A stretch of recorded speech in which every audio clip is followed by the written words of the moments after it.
Pim, pim, pim. Pim, pim, pim, pim. Pim, pim, pim. Mec, ça, je vais le mettre dans le montage. Pim, pim, pim. Pim.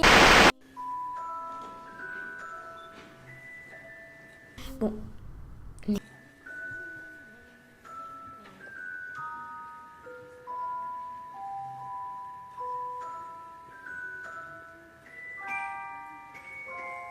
Bref, salut à tous et à tous, c'est Noël, comment ça va? Moi personnellement ça va très bien. Aujourd'hui on se retrouve dans une ambiance très creepy.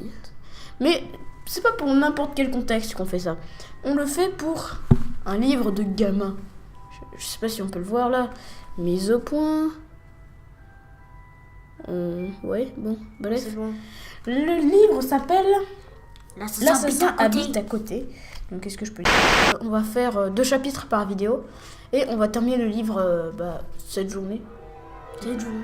Ouais, on va tout lire d'un coup. Demain.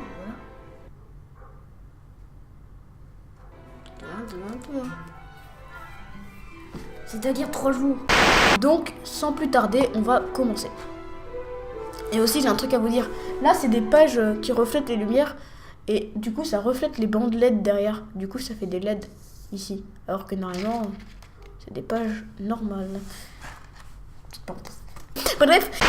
Comme le livre était totalement pourri, on a donc décidé de lire des textes sur l'internet. Bouge pas. Donc, on va essayer de trouver des histoires flippantes sur internet parce que là, ça fait pas flipper. Qu'est-ce que je vis, wesh? Je dois partir. Sympathico. Le site s'appelle Sympathico pour ceux qui veulent. Sympathico.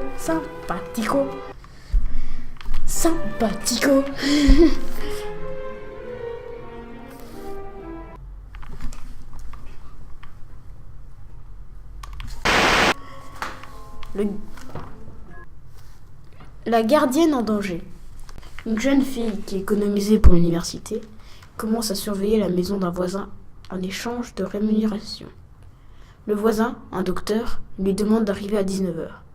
1 heure après être arrivée à la maison, elle reçoit un appel téléphonique. L'homme au bout du fil lui dit que si elle ne sort pas de sa maison, il la tuera. Elle raccroche et regarde sur l'afficheur. Mais la personne qui téléphone utilise une ligne privée. 30 minutes plus tard, un autre appel. « Si tu ne sors pas bientôt de la maison, je te tuerai », déclare l'homme à voix haute. À la voix rauque au bout du fil. La jeune fille raccroche et appelle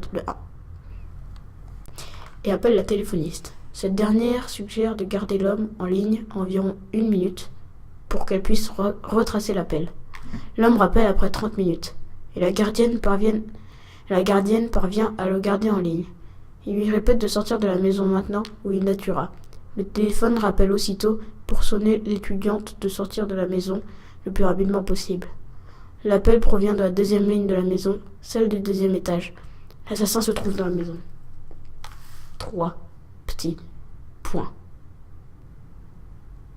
Fin de l'histoire. Mais c'est du troll complet. Ouais, totalement. Bon alors tu lis celle-là? Elle est toute petite. Attends, la voisine. Bon non, on va d'abord lire celle-là. Alors lui, il est encore pire que moi, hein, juste pour vous le dire. Le soir d'Halloween, une vieille homme.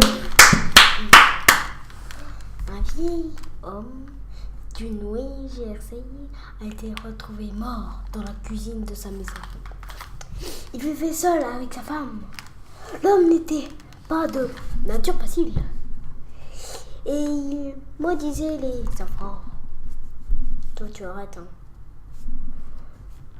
Attends, je suis perdu à cause de toi. Le 31 octobre, au matin, le vieil homme avait minutieusement inséré des lames de rasoir dans... Tu veux pas que je lise? Oui. Le 31 octobre, au matin, le vieil homme avait minutieusement inséré des lames de rasoir dans des pommes qu'il prévoyait distribuer aux enfants le soir venu. Sa femme, qui s'opposait fermement aux actes criminels de son mari grincheux, décida d'arrêter le massacre prévu par le vieil homme. Elle lui prépara sa tarte préférée et l'invita à en dévorer une bonne pointe au dessert. Juste avant que les enfants ne viennent frapper à la porte, l'homme qui, à la manière d'un porc, prenait d'énormes bouchées de tout ce qu'il ingérait. Ok, en gros, il bouffait comme un porc. Il bouffait comme ce petit. Si. Ok. L'homme qui, à la manière d'un porc, mangeait tout ce qu'il trouvait, demanda à sa femme, juste avant d'avaler, « Mais où tu as pris les pommes pour faire la tarte ? Je les avais toutes prises ce matin. » C'est en ingurgitant qu'il obtient la réponse à sa question alors qu'il se trancha la gorge de l'intérieur. Elle a mis des couteaux dans la tarte. What? La Dame Blanche. Il existe plusieurs versions de cette histoire. Selon des témoignages, elle aurait vécu fatiguée. Il existe plusieurs versions de cette histoire. Selon les témoignages, elle aurait été vue autant en Europe qu'en Amérique. Voici l'une des nombreuses histoires la mettant en vedette. La mettant en dette. Ouais, elle est en dette. Allez la tuer pour 4 milliards d'euros. On dead. Point de date. Une date, en fait, c'est la date qu'on écrit. J'ai dit une dette. Tais-toi. Et la date qu'on mange. Si quelqu'un, c'est les dates. La date qu'on mange. Oui, parce que. De quoi tu parles? Parce qu'il y a La des date dates qu'on mange. Oui, il y a des dates qui mangent. Si quelqu'un connaît la date qu'on mange, Tais-toi, envoyez ta dans blague les est beaucoup trop longue. Ok, continuons.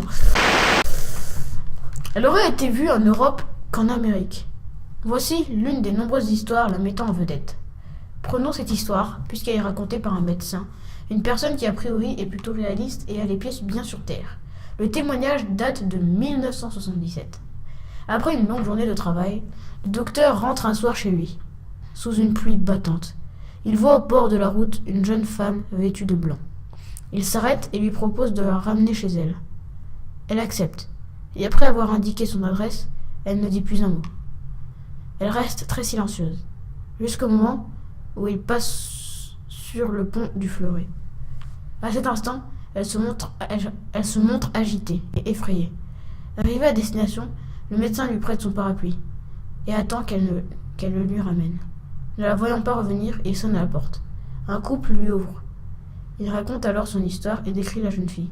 Le couple, visiblement très ému, lui apprend alors qu'il s'agit de leur fille unique ayant perdu la vie en moto au pont du Fleuret des années auparavant. C'est très chelou. En gros, il y a un gars, il ramène une fille vêtue de tout blanc, quoi, chez leurs parents, et qu'elle a peur d'un coup quand il passe sur un pont. Et une fois à la maison, il sonne chez les parents pour reprendre son parapluie qu'il avait prêté à la dame. Et ils disent que cette fille était morte une année avant sur le pont, en moto. Là, tu viens de comprendre, parce qu'il n'avait pas compris, en fait.